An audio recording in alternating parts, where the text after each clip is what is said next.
Good evening and welcome back to the archive. The great oak doors have closed behind us for the night, their brass hinges settling with that familiar whisper of finality. The corridors stretch before us, lined with countless shelves, each bearing the weight of humanity's most curious mistakes. Tonight, the silence is particularly profound, broken only by the soft rustle of aging paper and the distant tick of the grandfather clock in the east wing. I have something rather special for you. This evening a folio I discovered while cataloging our military collection. Its leather binding is cracked along the spine, stained with what might be coffee or perhaps tears from some long-forgotten researcher. The pages within document a peculiar and persistent human failing, our remarkable ability to prepare magnificently for the war we just finished fighting, while remaining utterly blind to the one approaching. This particular specimen bears the archive classification, The Military Folly of the Maginot Line and More. A rather dry title, I admit, but the contents reveal something far more profound. They speak to that tragic human tendency to mistake yesterday's solutions for tomorrow's salvation. Before we open this folio together, if you find a strange sort of comfort in these quiet explorations of our ancestors' miscalculations, I do hope you'll consider subscribing to our archive. It ensures you'll receive word when we uncover new exhibits from the vast collection of human folly. These discoveries happen more frequently than one might hope. Now then, let us begin. The first case file awaits, its pages yellow with age and heavy with the weight of misplaced certainty. Case File 1, Grand Illusion, the Maginot Line. Here, in the first section of our folio, we encounter what might be called the crown jewel of military miscalculation, a monument to concrete thinking, quite literally. The marginalia in these pages speaks of the Maginot Line, written in the careful script of a French bureaucrat circa 1930.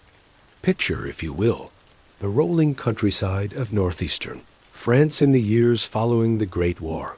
The earth still bears the scars of that terrible conflict. The trenches have been filled, but the memory of them cuts deeper than any plow. In the chambers of the French Ministry of War, men in wool uniforms lean over maps, their fingers tracing the border with Germany. They remember too well how the Kaiser's armies had swept through Belgium and into France like a gray tide. Never again, they whisper to themselves. Never again shall the German boot soil French earth. And so, in the year 1930, France begins construction of what André Maginot, Minister of War and veteran of Verdun, envisions as the ultimate solution to the German problem. Not merely a wall, mind you, but a subterranean city of war. An underground labyrinth stretching from Switzerland to Belgium, bristling with the most modern artillery, stocked with supplies for months of siege, ventilated by the finest engineering minds of the age. The specifications, carefully preserved in our archive, make for fascinating reading. Concrete walls 8 feet thick, gun turrets that could disappear into the earth at the touch of a lever, underground railways to move troops and ammunition, barracks with electric lighting, air conditioning, and even recreational facilities. One fort boasted a cinema, another a small library. The French newspapers of the day called it impregnable. The German press, initially, seemed to agree. Foreign military observers toured the completed sections and returned home, shaking their heads in admiration. Here, surely, was the future of warfare, a defensive line so complete, so thoroughly engineered, that no army on earth could breach it. For nearly a decade, France poured money into this concrete dream. The equivalent of billions in today's currency disappeared into the earth along the Franco-German border. Each year brought new refinements, new improvements. The line grew more sophisticated, more deadly, more perfect. But let us pause here and examine a curious detail found in the marginalia of our exhibit. A small notation in faded blue ink. What of Belgium? You see, the Maginot Line, for all its concrete certainty, suffered from a peculiar gap. It ended at the Belgian border. This was not an oversight. Oh no, nothing so simple as that. This was a diplomatic necessity. Belgium, after all, was neutral. To extend the line along the Belgian border would suggest that France expected Belgium to fall to German attack, which would be, well, diplomatically awkward. So the line simply stopped. Like a magnificent fortress with no door, or rather, with the door left conspicuously unguarded. The French military planners, of course, had considered this. Their solution was elegantly simple. If the Germans were foolish enough to violate Belgian neutrality again, the French armies would rush forward to meet them. It would be 1914 all over again, but this time France would be ready. The Maginot Line would guard the direct approach, while French mobile forces would handle any flanking attempt through Belgium. It was a perfect plan. Every contingency had been considered, every possibility accounted for. The only flaw in our archive is filled with such small, fatal flaws was that it assumed the next war would be fought exactly like the last one, only with better equipment. The attack, when it came in May of 1940, followed a script no French planner had written. Yes, the Germans did indeed violate Belgian neutrality. That much was expected. But they did not simply repeat their grandfather's march through the Belgian plains. Instead, they sent their main force through the Ardennes forest, that tangled, supposedly impassable woodland that the French had dismissed as a natural barrier. The irony, preserved here in a telegram dated May 12, 1940, is almost too perfect for fiction. While the Maginot Line's mighty guns sat silent, their fields of fire empty of targets, German tanks were pouring through the Ardennes like water through a broken dam. The great fortress line, so carefully planned, so magnificently constructed, had become irrelevant in a matter of days. But perhaps the most poignant detail in our case file is this. The Maginot Line itself was never actually defeated. When the German armies swept around it, when Paris fell and France surrendered, most of the line's garrisons were still at their posts, their ammunition stores full, their guns ready. They had been bypassed, not beaten. The German commander, Heinz Guderian, would later write in his memoirs, copy of which rests in our archive, that he never seriously considered attacking the Maginot Line directly. Why break your teeth on a fortress, he asked, when you can simply walk around it? And there, in that simple observation, lies the heart of our first specimen of military folly. The French had built the perfect defense against the last war, while remaining utterly blind to the possibilities of the next one. They had solved the wrong problem magnificently. One finds echoes of this particular delusion throughout military history. The beautiful stone castles of medieval Europe, made obsolete by gunpowder. The elaborate coastal fortifications of the 19th century, rendered useless by aircraft. The mighty battleships of the early 20th century, sunk by weapons their designers had never imagined. Each generation believes it has finally, definitively, solved the puzzle of warfare. Each builds its monuments to permanence and strength. And each discovers, in turn, that the only constant in warfare is change itself. The Maginot Line stands today, much of it preserved as a museum. Tourists descend into its concrete depths, marveling at the ingenuity, the attention to detail, the sheer ambition of it all. But they are viewing a monument to a particular kind of blindness, the inability to imagine that tomorrow might be fundamentally different from yesterday. And in that blindness, we find not just French folly, but a mirror of our own eternal human condition, forever preparing for the battles we know how to fight, forever surprised by the ones we don't. Our first case file draws to a close. Its pages now return to their proper order. The story of the Maginot Line, that magnificent concrete dream that became a concrete nightmare, rests once again in the quiet of the archive. But our folio contains 3 more specimens, each revealing its own facet of military miscalculation. Let us proceed to the second case file, where we encounter not a nation's folly, but the tragic tunnel vision of a single brilliant mind. Case File 2, The Schlieffen Plan. We turn now from the collective delusion of a nation to the intimate tragedy of a single mind. Here, pressed between sheets of tissue paper, we find a different sort of specimen one that speaks not to grand miscalculations of concrete and steel, but to the peculiar blindness that can afflict even the most brilliant military intellects. The second case file bears a label written in precise Germanic script: Graf Alfred von Schlieffen, 1833 to 1913. Beneath it, in smaller text, someone has added, "The man who planned the perfect war." Picture Alfred von Schlieffen in his study, circa 1905. He is chief of the German General Staff, the most powerful military position in the most militarized nation in Europe. The room around him speaks of Prussian order, maps arranged with mathematical precision, books spine-aligned on their shelves, a grandfather clock marking time with metronomic certainty.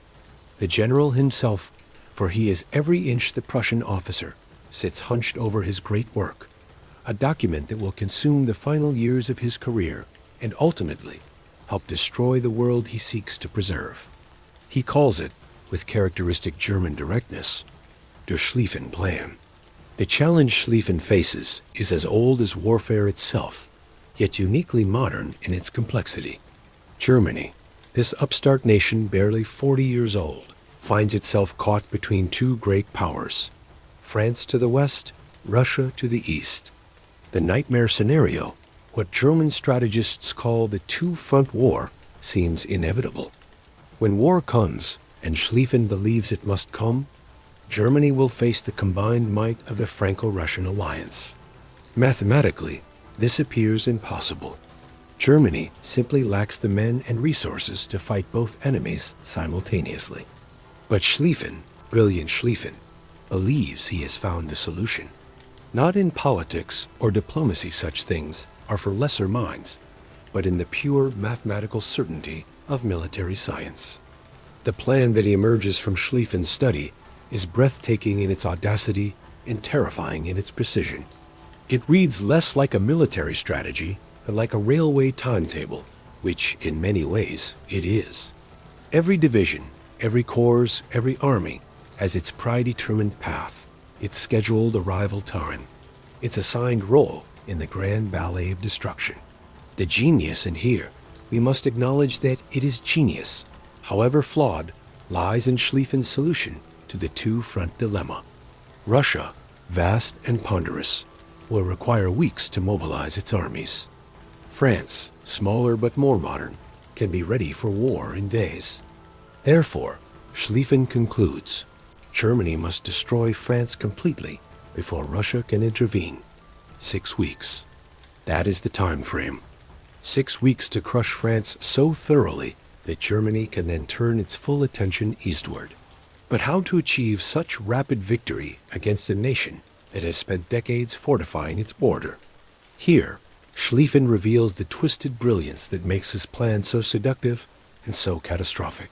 Germany will not attack where France expects it. The bulk of the German army, 7/8 of its entire western force, will sweep through Belgium and Luxembourg, descending on France from the north like a great gray scythe. The metaphor is Schlieffen's own. In his private papers, preserved in our archive, he writes of his armies as a revolving door, the right wing so massively strong that it will sweep through Belgium, wheel south through northern France, and encircle Paris from the west. The French armies, drawn eastward by German feints along the traditional border, will find themselves cut off, surrounded, destroyed. It is elegant. It is mathematically precise. It is, in the sterile world of staff college war games, perfect. But let us examine more closely the assumptions upon which this perfect plan rests. For it is in these assumptions that we find the seeds of catastrophe. First, Belgium will not resist. Oh, they may protest the violation of their neutrality. That much is expected. But they are a small nation with a small army. They will step aside or be brushed aside without significantly disrupting the German timetable. Second, Britain will remain neutral. The violation of Belgian neutrality may cause diplomatic protests, but surely The British will not go to war over such a technicality. They have no formal alliance with France, merely an entente. Surely practical British interests will outweigh sentimental concerns for Belgian independence. Third, Russia will mobilize slowly. This assumption rests on solid historical precedent. The Great Russian Bear has always been slow to wake. Even with French pressure, even with German provocation, Russia will need at least 6 weeks to pose a serious threat to German forces in the east. Fourth, and perhaps most crucial of all, the plan will be executed exactly as written. Every corps commander will follow his orders precisely. Every railway timetable will be met to the minute. Every assumption will prove correct. The plan allows for no deviation, no improvisation, no friction, that unpredictable element that the great military theorist Clausewitz called the fog of war. Schlieffen himself seems dimly aware of this last weakness. In 1912, on his deathbed, he allegedly whispers to his aide, "Remember, keep the right wing strong." It is a telling final utterance. Even in his dying moments, the old general is still adjusting his perfect plan, still trying to account for the human element that his mathematics cannot capture. But Schlieffen's successor, Helmuth von Moltke the Younger, inherits not just a plan, but a doctrine of inevitability. The Schlieffen plan has become more than strategy. It has become German destiny. When the assassination of Archduke Franz Ferdinand provides the spark for war in 1914, Germany does not ask whether the plan is still viable, whether conditions have changed, whether alternatives might exist. The machine Schlieffen built begins to move with the inexorability of clockwork. And immediately, almost comically, everything begins to go wrong. Belgium does resist. King Albert, that unlikely hero, chooses to honor his nation's treaties rather than its interests. The small Belgian army, fighting desperately, delays the German advance by precious days. The great fortresses of Liege, dismissed by German planning as minor obstacles, hold out for nearly 2 weeks. Britain does intervene. The violation of Belgian neutrality provides the pretext that British interventionists have been seeking. The British Expeditionary Force, small but superbly trained, lands in France and takes position directly in the path of the German advance. Russia mobilizes with unprecedented speed. French gold and French pressure work wonders on Russian efficiency. Within 2 weeks of the war's beginning, Russian armies are crossing into East Prussia, forcing Germany to detach precious troops from the Western offensive. And the plan itself, Schlieffen's beautiful, precise mathematical certainty, begins to unravel under the strain of reality. Corps commanders, faced with unexpected resistance, deviate from their prescribed routes. Supply lines, stretched beyond their limits, begin to fail. The great wheeling movement, so elegant on paper, becomes a stumbling advance through the Belgian countryside. Perhaps most telling of all is what happens when Moltke, inheriting Schlieffen's certainty but lacking his creator's confidence, begins to modify the plan. Concerned about French attacks in Alsace-Lorraine, he weakens the crucial right wing, the very element Schlieffen had begged him to keep strong. The great scythe becomes a sickle, then barely a knife. By September 1914, the German advance has stalled at the Marne River, barely 20 miles from Paris. The 6-week war has become a 4-year nightmare. The quick victory that would have allowed Germany to avoid the two-front war has instead guaranteed it. The Schlieffen plan and its failure has created precisely the strategic situation it was designed to prevent. And yet, and here lies the most tragic aspect of our case file, Schlieffen's intellectual heirs will spend the next 4 years insisting that the plan was sound, that only its execution was flawed. If only we had followed the plan exactly, they whisper in the cafes of Berlin. If only Moltke had kept the right wing strong. It is easier, apparently, to blame reality for failing to conform to theory than to question whether the theory itself might be flawed. What we see in the Schlieffen plan is a particular kind of intellectual folly, the belief that war, that most chaotic and human of activities, can be reduced to mathematics. Schlieffen's genius was real, his logic impeccable, his planning meticulous. But he had created a masterpiece of the wrong art. His plan was perfect engineering applied to a fundamentally human problem. The great tragedy is not that the plan failed. All military plans fail, in one way or another, when they encounter the enemy. The tragedy is that it was too perfect to abandon, too complete to modify, too mathematically elegant to question. Schlieffen had created not just a strategy, but a trap that caught not just Germany's enemies, but Germany itself. In our archive, we keep a small addendum to this case file, a photograph of Alfred von Schlieffen's grave in the Invalidenfriedhof in Berlin. The inscription reads simply, Alfred Graf von Schlieffen, 1833 to 1913, General of Infantry. There is no mention of his plan, no reference to his great work. Perhaps that is fitting. The man who sought to make war predictable has become a reminder of its fundamental uncertainty. The personal folly of Alfred von Schlieffen reminds us that intelligence, education, and meticulous planning are no guarantee against catastrophic error. Sometimes the greatest disasters come not from ignorance, but from the certainty that we have finally, definitively, understood something that may be inherently unknowable. And so we close the second case file, leaving the ghost of Schlieffen to his eternal staff work in whatever afterlife awaits failed planners. But our folio is far from complete. The third case file awaits a tale not of strategic miscalculation, but of technological hubris taken to its magnificent, wasteful extreme. Case file 3, Technological Blunder, the Spruce Goose. We come now to what might be called the most spectacular exhibit in our collection of military. Miscalculation, though military, may be too generous a term for what we find here. This third case file bears the distinctive Hollywood flair of American ambition. Glossy photographs, technical specifications stamped with corporate seals, and newspaper clippings that speak of dreams both magnificent and absurd. The label, typed on what appears to be expensive letterhead, reads, Hughes H4 Hercules, project designation HK1, popular name, the Spruce Goose. Below it, in pencil, someone has added a note that captures the entire tragedy in 6 words. The right plane for the wrong war. To understand this particular specimen of folly, we must first transport ourselves to the dark summer of 1942.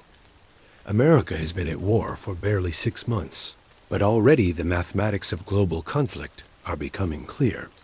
Victory will require moving enormous quantities of men and material across vast oceans that German U-boats have turned into graveyards for Allied shipping. In the North Atlantic, the statistics are particularly grim. In June 1942 alone, the Germans sink nearly 700,000 tons of Allied shipping. Ships are being destroyed faster than they can be built, sailors faster than they can be trained. The great convoy system, that lifeline between America and Britain, is bleeding to death in the cold waters of the Atlantic. It is against this backdrop of maritime catastrophe that we encounter our protagonist, Howard Robert Hughes, Jr., age 37, millionaire, aviator, filmmaker, and possessor of what his contemporaries generously call an unconventional mind. Hughes, studying the shipping crisis from his offices in Los Angeles, reaches a conclusion that is both brilliantly logical and spectacularly impractical. If German submarines are sinking ships, then the solution is obvious. Don't use ships. Use aircraft so large they can carry the cargo of a ship, so numerous they can replace the merchant marine, so fast that submarines become irrelevant. The idea is not entirely his own aircraft manufacturer. Henry Kaiser has been promoting similar concepts. But it is Hughes who possesses both the ego and the resources to make this particular dream manifest. When the U.S. government, desperate for any solution to the shipping crisis, awards him a contract for 3 prototype flying boats, Hughes sees not just a military contract, but a chance to redefine the very nature of aviation. The specifications that emerge from Hughes's design team read like the fantasies of a particularly ambitious child. The aircraft will have a wingspan of 320 feet longer than a football field. It will weigh 400,000 pounds when fully loaded. It will carry 750 passengers, or 68 tons of cargo. It will be powered by 8 engines, each producing 3,000 horsepower. It will be built entirely of wood birch, not spruce as the newspapers will mockingly claim, because wartime rationing has made aluminum impossible to obtain. The technical challenges are staggering. No aircraft of such size has ever been attempted. The engineers warn of structural problems, control difficulties, questions about whether such a machine could even become airborne. But Hughes, blessed with that peculiar form of blindness that affects visionaries, dismisses such concerns. Engineering problems exist to be solved. Physics is merely another obstacle to overcome. And so, in a hangar in Culver City, California, work begins on what will become the largest aircraft ever built. The project swells like some great wooden leviathan. Hundreds of workers labor over the massive frame, cutting and shaping and gluing together what amounts to an entire forest transformed into the shape of flight. But here, preserved in our case file, we find the first hints of the tragedy to come. A memorandum dated December 1943, marked confidential, reports that the prototype is barely half complete. The original delivery date, late 1943, has already passed. The cost, originally estimated at $18 million for 3 aircraft, has ballooned to over $20 million for a single prototype. More ominously, the military situation that inspired the project is beginning to change. New convoy tactics, improved anti-submarine warfare, the breaking of German naval codes, all are combining to reduce shipping losses dramatically. By 1944, the Battle of the Atlantic is effectively won. The crisis that demanded Hughes's flying cargo ships has passed. But Hughes, now deep in the grip of his magnificent obsession, cannot stop. The project has taken on a life of its own, consuming not just money, but his very identity. Critics begin to circle. Senator Owen Brewster launches congressional hearings into what he calls the Spruce Moose, a waste of taxpayer dollars on an impossible dream. The press, initially charmed by the boldness of the concept, grows increasingly skeptical as costs mount and deadlines pass. Hughes responds as he always does to criticism, by becoming more secretive, more controlling, more determined to prove his doubters wrong. He moves the entire project to Terminal Island in Long Beach Harbor, surrounding it with the kind of security more appropriate to atomic weapons than wooden aircraft. Workers are required to sign elaborate confidentiality agreements. Even the military officials funding the project are denied access to their own prototype. The years pass. 1944 becomes 1945. The war in Europe ends, then the war in the Pacific.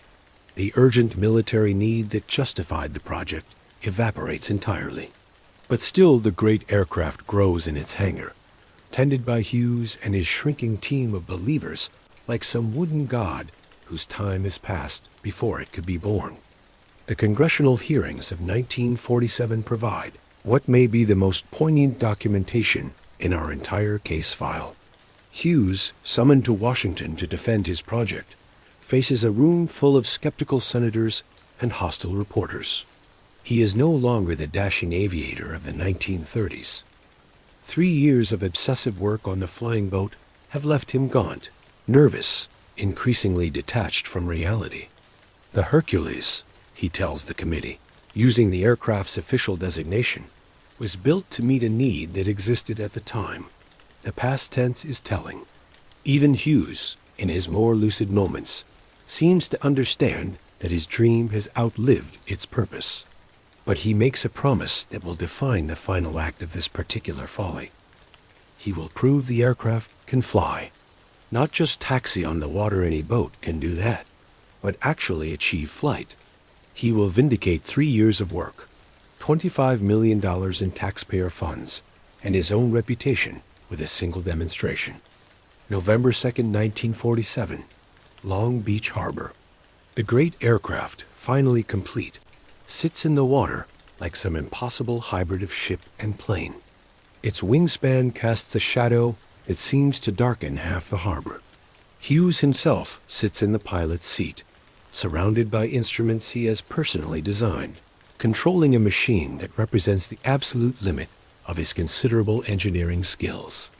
The first taxi run proceeds normally. The 8 engines roar to life with a sound like concentrated thunder. The aircraft moves across the water with surprising grace for something so massive. Hughes makes several runs, testing the controls, feeling the aircraft's response to his touch. And then, on what was meant to be merely another taxi run, something remarkable happens. Perhaps it is a gust of wind, perhaps a moment of inspiration, perhaps simply the logical conclusion of 3 years of obsessive work. Hughes pulls back on the controls. The great wooden aircraft lifts from the water. For 1 minute and 26 seconds, the Spruce Goose flies. It reaches an altitude of 70 feet, maintains a speed of 80 miles per hour, and covers a distance of 1 mile. By any objective measure, it is a brief and modest flight, barely more than an extended hop across the harbor.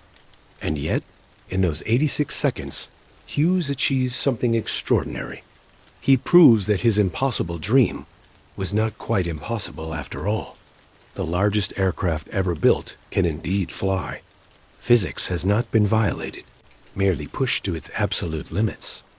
But here, in the moment of his greatest triumph, we also find the ultimate futility of the entire enterprise. The flight demonstrates not the viability of the concept, but its complete irrelevance. The world has moved on. The military crisis that demanded giant flying boats has been solved by other means. The era of passenger aviation belongs to faster, smaller, more efficient aircraft. Hughes has built a magnificent solution to a problem that no longer exists. The Spruce Goose never flies again. Hughes, having proven his point to his own satisfaction, orders the aircraft back to its hangar. There it sits for the next 30 years, tended by a small crew of mechanics, maintained in perfect condition for a second flight that will never come. Hughes visits it occasionally, walking beneath its enormous wings, like a pilgrim visiting a shrine to his own ambition. The aircraft becomes, in it, Case File 4, Hindsight File, the pageantry of death. Here, in the concluding section of our folio, we encounter perhaps the most haunting exhibit in our collection. These pages are older than the rest, some dating to the mid-19th century, their edges brown with age and brittle to the touch. The images they contain lithographs, early photographs, military paintings, speak to a time when warfare still retained the terrible beauty of pageantry, when armies dressed for battle as if attending a grand opera. The file bears a simple label, "The Last Days of Beautiful War." Beneath it, in faded ink, someone has written, "When honor became suicide." To understand this final specimen, we must journey back to a world that seems almost mythological from our present perspective. Time when soldiers wore uniforms of scarlet and gold, when cavalry charges were still considered the height of military art, when the word glory was spoken without irony on the battlefield. Picture, if you will, the morning of September 1st, 1870, near the French town of Sedan. The sun rises over a scene that might have been painted by a romantic artist drunk on visions of martial splendor. The French army of Chalons, 120,000 men strong, spreads across the countryside in formations that have changed little since Napoleon's day. But observe their appearance more closely, for here we see one of history's most tragic examples of form triumphing over function.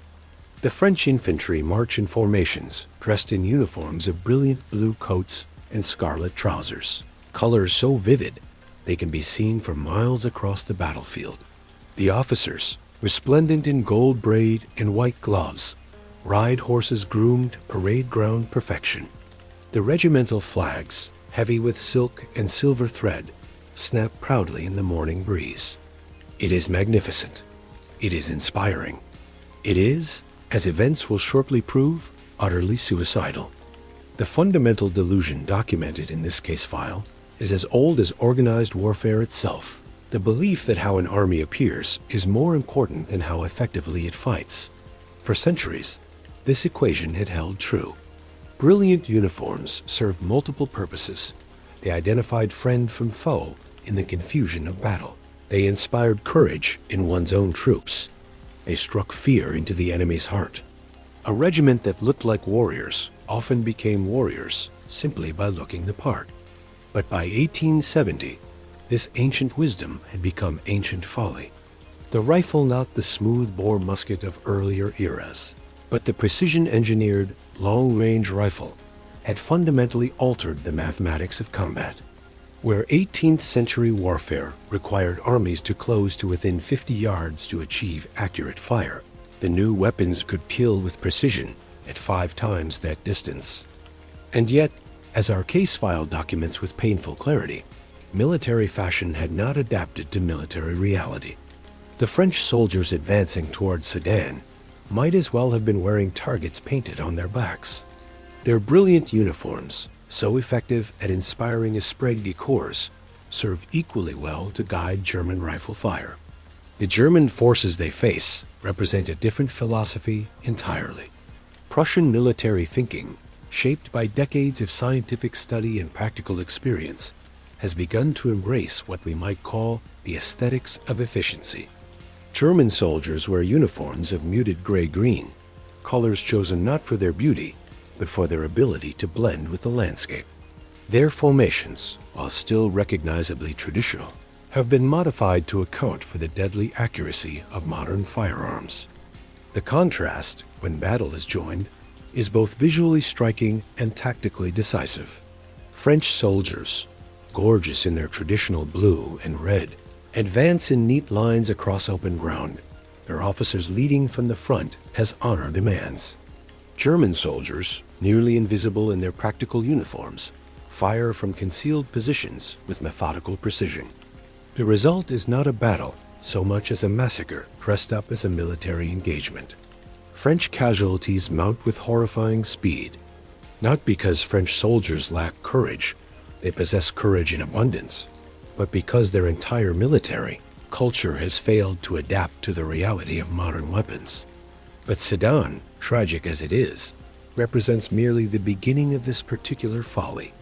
The lessons it should have taught were either ignored or misunderstood by military establishments across Europe. In our archive, we find evidence of this willful blindness in military manuals published well into the 1880s and 1890s. Treatises that continue to emphasize the moral value of brilliant uniforms and bold formations. Consider this specimen, a British military manual from 1885 that argues, with perfect seriousness, that the demoralizing effect upon the enemy of a regiment advancing in perfect order, drums beating and colors flying, cannot be overestimated. The author, a veteran of colonial campaigns, had apparently learned nothing from the slaughter fields of the American Civil War or the Franco-Prussian War. Or examine this artifact. Photographs of French military maneuvers from 1913, barely a year before the Great War. The soldiers still wear those same brilliant red trousers, still march in those same neat formations. French military theorists, asked about the visibility problem, respond that élan, that peculiarly French concept of spirited attack, will overcome mere technical considerations. Le pantalon rouge, c'est la France, declares one general, as if the choice of trouser color were a matter of national identity rather than military effectiveness. And then comes August 1914, and with it, the ultimate vindication of everything this case file has been documenting.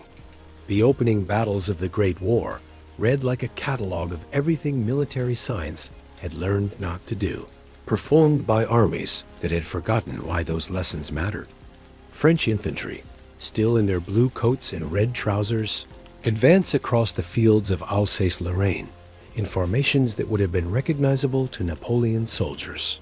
They march with bands playing and colors flying, convinced that superior morale will triumph over superior firepower. German machine guns, positioned in carefully concealed emplacements, cut them down in windows. At the Battle of the Frontiers, 300,000 French casualties in 4 days. At Charleroi, British soldiers in their scarlet tunics discover that traditional tactics have become traditional suicide. Across the battlefields of Belgium and northern France, the old order dies with a mechanical efficiency that would have been incomprehensible to earlier generations of warriors. But perhaps the most poignant exhibit in this entire case file is a collection of letters and diary entries from soldiers who lived through this transformation. Here, in fading handwriting, we find first-hand accounts of the moment when military pageantry finally died. A British officer at Mons writes, "We advanced as we had been taught, in good order, maintaining proper intervals. The Germans were invisible. We could hear their machine guns, but could not see them. It was like being shot by ghosts." A French lieutenant at Guise records, "The colonel insisted we maintain our formation despite the casualties. Remember," he said, "we are the 75th Regiment. We have never retreated." An hour later, the colonel was dead, and what remained of the 75th was crawling through muddy fields, our beautiful uniforms torn and stained beyond recognition. By the end of 1914, armies across Europe had begun what military historians call the Great Camouflaging. Bright colors disappeared from the battlefield, replaced by khaki, field gray, and horizon blue. Formations that had remained unchanged for centuries were abandoned in favor of loose skirmish lines and hidden positions. The age of beautiful war, that era when combat resembled a deadly ballet, ended in the mud of Flanders and the forests of the Ardennes. What this final case file documents is perhaps the most human of all military follies. Our reluctance to abandon traditions that have served us well, even when those traditions have become actively dangerous. The bright uniforms and formal formations of 19th century armies were not arbitrary choices. They had evolved over centuries of warfare to serve real tactical and psychological purposes. But military establishments, like all human institutions, suffer from a particular form of conservatism. They prepare for future wars by perfecting the methods that won past wars. They assume that what worked yesterday will work tomorrow, that courage and tradition can overcome technological change. The soldiers who died in those first battles of World War I were not stupid or poorly led. They were the victims of institutional blindness, of a collective inability to imagine that the fundamental nature of warfare had changed. They dressed for the wars their fathers had fought and died in conflicts their fathers could not have imagined. In our archive, we keep one final artifact from this case file, a photograph of a French military cemetery near Verdun. Row upon row of white crosses stretch to the horizon, marking the graves of men who died, learning lessons their armies should have learned decades earlier. It is a monument not just to their sacrifice, but to the terrible cost of fighting tomorrow's wars with yesterday's methods. And so we reach the end of our fourth and final case file, leaving behind the ghosts of soldiers who marched to war dressed like peacocks and died like men. Their tragedy was not individual, but collective, not personal, but institutional. The tragedy of entire military cultures that confused tradition with wisdom, pageantry with effectiveness. But our exploration of military folly draws now to its close. The folio lies complete before us, its 4 case files having revealed the many faces of martial miscalculation. Let us now step back from these particular specimens and consider what they might teach us about the broader human condition. Reflection. And so we close the folio on military folly. Its pages now return to their proper order in the archive. The great doors remain locked, the halls remain quiet, but the lessons contained within these case files seem to echo in the silence. What have we learned from our evening's exploration?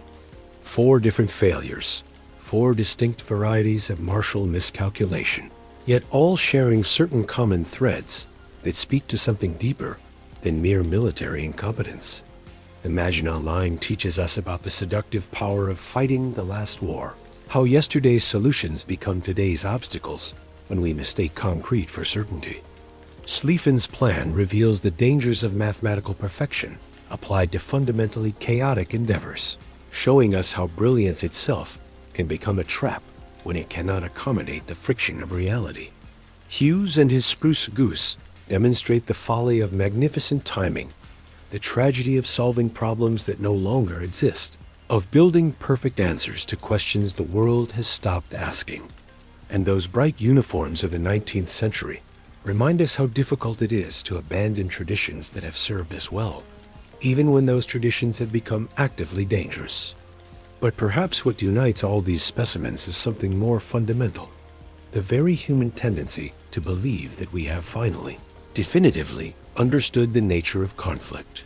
Each generation discovers new weapons, develops new strategies, builds new defenses, and convinces itself that it has solved the ancient puzzle of warfare once and for all. The French believed they had made invasion impossible. Schlieffen believed he had made victory inevitable. Hughes believed he had made shipping obsolete. Military establishments across Europe believed that courage and tradition would always triumph over mere technology.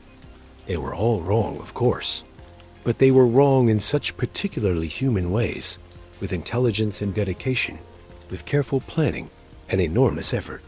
Their failures were not the failures of fools, but the failures of smart people who had forgotten that the only constant in warfare, as in life, is change itself. Tonight, as you leave the archive and return to your own world, remember these specimens not as curiosities from a distant past, but as mirrors reflecting our own eternal capacity for self-deception. We are still building Maginot Line's literal and metaphorical still, creating perfect plans that cannot survive contact with reality, still solving yesterday's problems with tomorrow's resources while today's challenges go unrecognized. The weapons change, the uniforms fade from bright to camouflaged, but the fundamental human elements remain constant. Our confidence in our own cleverness, our reluctance to abandon familiar methods, our tendency to mistake the map for the territory. And so we leave these stories where they belong here in the archive, among all the other careful documentation of human folly. They cannot change the past, these case files, but perhaps they can inform the future. Perhaps, in understanding our ancestors' particular varieties of blindness, we might develop better vision for our own. For now, though, leave these worries here among the dusty shelves and silent corridors. The archive will keep them safe until they are needed again. Close your eyes. Let your mind drift from concrete fortifications and wooden aircraft, from perfect plans and imperfect realities. Sleep well, knowing that human folly, for all its persistence, is matched by human resilience. We learn eventually. We adapt, given time. And somewhere, in the quiet spaces between our failures and our wisdom, we occasionally find our way to something resembling truth. Rest now. The archive will be here when you wake, its lessons patient as dust, its stories waiting like old friends in the darkness.